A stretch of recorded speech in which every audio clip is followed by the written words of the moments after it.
జాకెట్కి అయితే మిగిలిన క్లాత్ లో హ్యాండ్స్ తీసుకుంటారు. ఇది కూడా సేమ్ ఫోల్డింగ్ అంతే ఉంటుంది. అంటే ఇటు ఫోల్డెడ్ సైడ్, ఇటు ఓపెన్ సైడ్. ఓకే, ఇటు ఫోల్డెడ్ సైడ్. ఇది వన్ సైడ్ ఫోల్డ్ ఉంటే చాలు, ఇటు ఓపెన్ ఇటు ఓపెన్ ఇటు ఓపెన్ ఉన్నా సరిపోతుంది. అర్థమైందా మీ అందరికి? సరే, మనకు హ్యాండ్ వచ్చేసి పొడవు ఎంత ఉంది? ఎక్కడ ఉంది అది హ్యాండ్? ఎంత ఉంది? 4. ఇది ఫోల్డెడ్ సైడ్ కదా. ఇది ఎన్ని ఫోల్డ్ ఉన్నాయి? 4 ఫోల్డ్. 4 ఫోల్డ్ ఇటు ఫోల్డెడ్ ఉండాలి. 4 ఫోల్డ్ ఉంది కదా. హైట్ వచ్చేసి మనకు 4 ఉంది. 4 ఉందా? 1.5 ఎక్స్ట్రా తీసుకోవాలి. ఎందుకు? కుట్టడానికి హాఫ్ ఇంచ్, మలపడానికి హాఫ్ ఇంచ్ మలిపేస్తారా? ఆ లైన్లకే తక్కువ తీసుకొని 1 సెంటీమీటర్ తీసుకొని ఎక్కువ మలిపేసి అవునా కదా. ఇక్కడ 1.5 ఎక్స్ట్రా తీసుకున్నాం. ఎంత వస్తుంది? 5.5. 1.5 ఎక్స్ట్రా తీసుకుంది. హైట్ తర్వాత విడ్త్.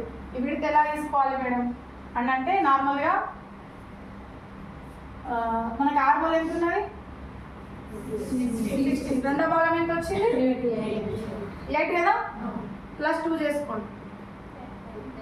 ఓకే, ఇది 10 తీసుకున్నా. మళ్ళీ ఇక్కడ నుండి ఇక్కడ 3 తీసుకున్నాం. అది ఎందుకు తీసుకున్నా అంటే ఇప్పుడు చాలా మంది నార్మల్గా బ్లౌజులు డ్రెస్సులు వేస్తారు, వాళ్ళకి ఎంత ఉంటే అంత వేసేస్తారు, అవునా? కానీ అది ఎలా తీసుకోవాలో, ఎలా తీసుకుంటారు, ఎవరికి ఎంత తీసుకుంటారు అనేది మన దండ లూజ్ తోటి తీసుకుంటారు. ఇప్పుడు దండ లూజ్ ఎంత ఉంది మనకు? 12. ఇంట్లో 4వ భాగం తీసుకుంటాం. సగం చేస్తే ఎంత? 16. సగం చేస్తే 3. అందుకని ఇక్కడ 3 తీసుకుంటాం. అర్థమైందా? ఓకే, ఫస్ట్ హైట్ చూసుకున్నాం, తర్వాత విడ్త్ చూసుకున్నాం, తర్వాత దండ లూజ్లో 4వ భాగం. ఓకే, దండ లూజ్ 12 ఉంది, 4వ భాగం వచ్చేసి 3 కాబట్టి ఇక్కడ నుండి ఇక్కడ 3 తీసుకున్నాం. తర్వాత వచ్చేసి ఇక్కడ నుండి ఇక్కడ అడ్డంగా గీత గీసినాం. అడ్డంగా గీత గీసేసి మళ్ళీ దీనికి మధ్యలో డాట్ వేసినాం.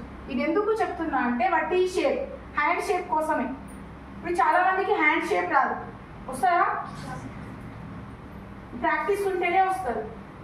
అయితే మీకు ఈజీగా ఎలా రావాలి అనేది ఈ అడ్డంగా గీత గీయడము, ఈ డాట్ పెట్టడము, ఈ మీకు షేప్ రావడానికి పెద్దగా ఏం ఆలోచించండి. ఓకేనా? ఇప్పుడు నేను ఇక్కడ నుండి ఇక్కడ అడ్డంగా గీత తీసుకున్నా, మళ్ళీ ఈ దీనికి మధ్యలో డాట్ పెట్టినా.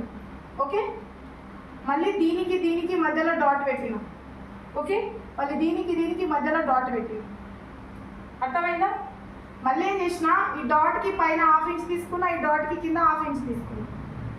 అంటే 0.5.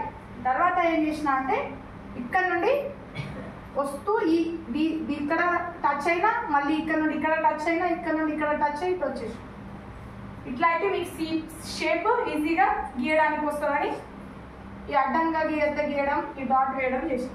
అర్థమైంది అందరికీ? ఇది అర్థమైంది హ్యాండ్ అందరికీ? ఓకే, అందరూ పేపర్ తీసి సెంటీమీటర్లో గీయండి.